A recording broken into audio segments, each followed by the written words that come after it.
How's it going, my fellow members? Kira here, and I'll be telling you a few folk tales tonight for your entertainment, and that's just what Kira After Dark, TV After Dark is all about. So sit in a chair on your bed or whatever you're comfortable with. Stop eating! Good, good. Thank you. Just kidding, you can do whatever. So let's begin. Our first folk tale is called Ocean-Born Mary. It's a New Hampshire ghost story that takes place in some place in 1720. So I'm going to just go ahead and read the fairy tale. The fairy tale. Nailed it. Nailed that word. Foretale. Elizabeth and James Wilson were Irish immigrants from Ireland in 1720. They set sail for America. Who doesn't in that time?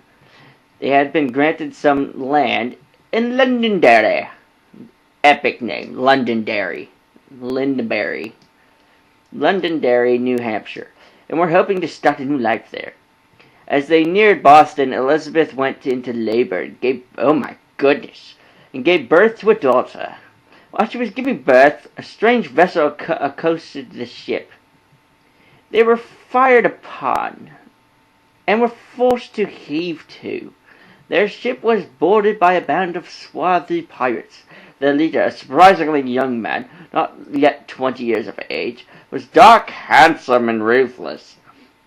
He was called Don Pedro, and his English was flawless, as he ordered all the captives killed. At this fatal juncture, the cries of a newborn baby could be heard from down in the hold. Startled, Don Pedro ordered the captain to tell him and take him to the child. After gazing for a long time at the tiny girl, Don Pedro said to Elizabeth, "If you name this child after my mother Mary, I will spare your lives and everyone on this ship." Frightened by the fierce pirate, Elizabeth hastily agreed. Don Pedro sent one of his men back to the pirate ship. When the man returned, he was carrying an armloads of gifts. Don Pedro presented these to Elizabeth, fingering a green brocaded silk with an odd look of tenderness on his ruthless face. He said, "This is for my Mary's wedding dress." Then he and his men returned to their ship and departed. Soon after, their ship landed safely in Boston. James Wilson died. His widow and daughter went to Londonderry to claim the land in his name. Ocean-Born Mary grew in tall, beautiful red hair of a woman. In 1742, wearing a green brocade gown made from the same silk given to her by Don Pedro. Mary was married to James Wallace. They had 5 children, 4 sons and a daughter. Sadly, after birth of his 4th son, James Wallace died. Around that time, Don Pedro, having retired from the sea, deciding to build a home in New Hampshire. How ironic. Having never forgotten his little Ocean-Born Mary, Don Pedro began seeking to discover what became of her. Finding her a widow in Londonderry, he married her and brought her and her children to live in his grand mansion in Henniker. Nailed that word. He gifted Mary with a stately coach in four. Coach and four. I guess it's a horse and buggy or something, in which Mary would often be seen riding around in the countryside. One by one her sons grew up, married, and settled down in Mary. One day, coming from an errand to town, Mary saw Don Pedro and one of his retired pirates carrying a large black trunk to the orchard in the back. She heard the sounds of digging and then silence. Don Pedro came back to the house alone, and they never spoke of the matter.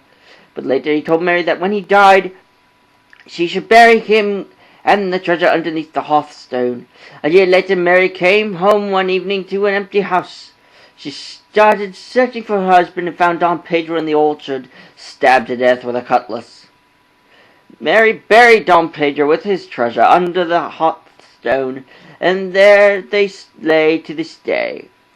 After her death in 1814, Mary's ghost began to haunt the house where she had once lived with her pirate husband. People would see a tall, beautiful red-haired woman walking down the long staircase. Sometimes she could be seen standing beside an upper window, or throwing something down the wall. Whoops. Others had witnessed Mary driving in her coach and four up to the front door of the house. The house was finally abandoned and later torn down, although the house where her son Robert lived still stands and is sometimes called the Oceanborn Mary House. To this day, no one knows where the treasure and Don Pedro are buried. Our next tale to behold is called Axe Murder Hollow, a Pennsylvania ghost story. Susan and Ned were driving along through a wooded, empty section of highway, just an ordinary couple on their way to some honeymoon-fashion cabin in the woods. Lightning flashed, thunder roared, the sky went dark in the torrential downpour. "We'd better stop," said Susan. Ned nodded his head in agreement. He stepped on the brake, and suddenly the car started to slide on the slick pavement. They plunged off the road and slid to the halt at the bottom of the incline. Pale and shaking, Ned quickly turned to check if Susan was all right. When she nodded, Ned relaxed and looked through the wind-soaked windows. "I'm going to see how bad it is," he told Susan, and went out into the store. She saw his blurred figure in the headlights, walking around the front of the car. A moment later, he jumped in beside her, soaking wet. "The car's not badly damaged, but we're wheel deep in mud," he said. "I'm going to have to go for help." Susan swallowed nervously. There would be no quick rescue for her. He told her to turn off the headlights and lock the doors until he returned. Axe Murder Hollow. Although Ned hadn't said the name aloud, they both knew what he had been thinking when he told her to lock the car. This was the place where a man had once taken an axe and hacked his wife to death in a jealous rage over an alleged affair. Supposedly the axe-wielding spirit of the husband continued to haunt this section of the road. Outside the car, Susan heard a shriek, a loud thump, and a strange gargling noise, but she couldn't see anything in the darkness. Frightened, she shrank down into her seat. She sat in silence for a while, and then she noticed another sound. Bump, bump, bump. It was a soft sound, like something being blown by the wind. Suddenly the car was illuminated by a bright light. An official-sounding voice told her to get out of the car. Ned must have found a police car, she thought. Susan locked the door and stepped out of the car. As her eyes adjusted to the bright light, she saw it. Hanging by his feet from the tree next to the car was the dead body of Ned. His bloody throat had been cut so deeply that he was nearly decapitated. The wind swung his corpse back and forth so that it thumped against the tree. Bump, bump, bump. Susan screamed and ran towards the voice in the light. As she drew close, she realized that the light was not coming from a flashlight. Standing there was the glowing figure of a man, with a smile on his face and a large, solid, definitely real axe in his hands. She backed away in the glowing figure until she bumped into the car. "Playing around when my back was turned," the ghost whispered, stroking the sharp blade of the axe with his fingers. "You've been very naughty." The last thing she saw was the glint of the axe blade in the eerie incandescent light. That was the end of Susan.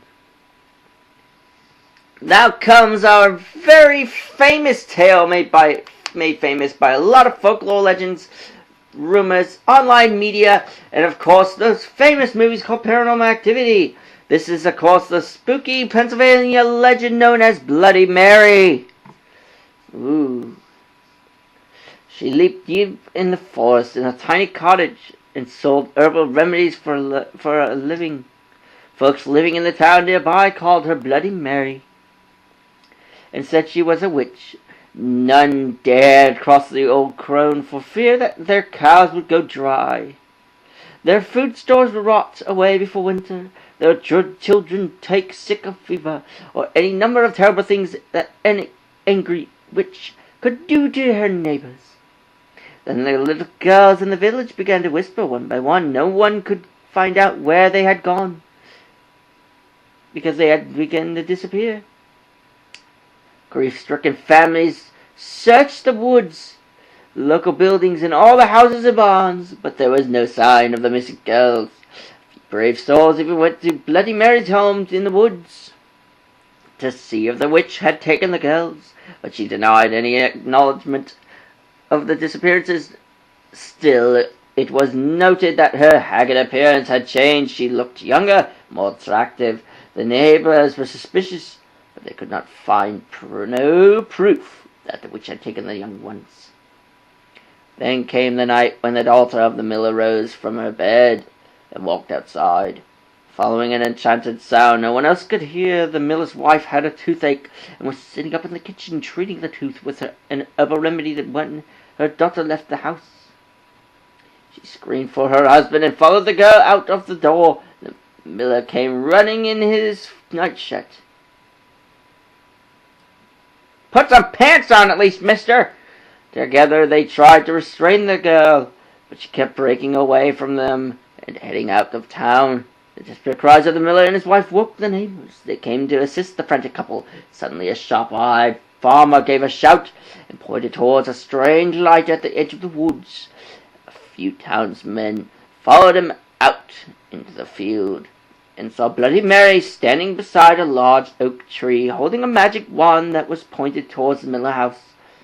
She was glowing with an unearthly light as she set her evil spell upon the miller's daughter. The townsmen grabbed their guns and their pitchforks and created an angry mob and ran towards the witch. When she heard the commotion, Bloody Mary broke off her spell and fled back into the woods. The fair-sighted farmer had loaded his gun in silver bullets in case the witch ever came after his daughter. "She's not a werewolf, you fool!" Now we took aim and shot at her. The bullet hit Bloody Mary in the hip, and she fell to the ground. The erring townsmen leapt upon her and carried her back into the field, where they built a huge bonfire and burned her at the stake. As she burned, Bloody Mary screamed a curse at the villagers. If anyone mentioned her name aloud before a mirror, she would send her spirit to revenge herself upon them for her terrible death. When she was dead, the villagers went to the house in the woods and found the unmarked graves of the little girls the evil witch had murdered. She had used their blood to make her young again. From that day to this, anyone foolish enough to chant Bloody Mary's name 3 times before a darkened mirror will summon the vengeful spirit of the witch. It is said that she will tear their bodies into pieces and rip their souls from their mutilated bodies. The souls of those unfortunate ones will burn in torment as Bloody Mary once burned, and they will be trapped forever in the mirror. Hoping you've all enjoyed tonight's entertainment. Like our favorites, if you've enjoyed, subscribe and become a member tonight. Also, leave a comment and share if you wish. It always helps. I love all my members, and hopefully this channel will grow as time goes on. This is Kira here, wishing you all a good night from Frights. Thanks for watching Kira TV After Dark.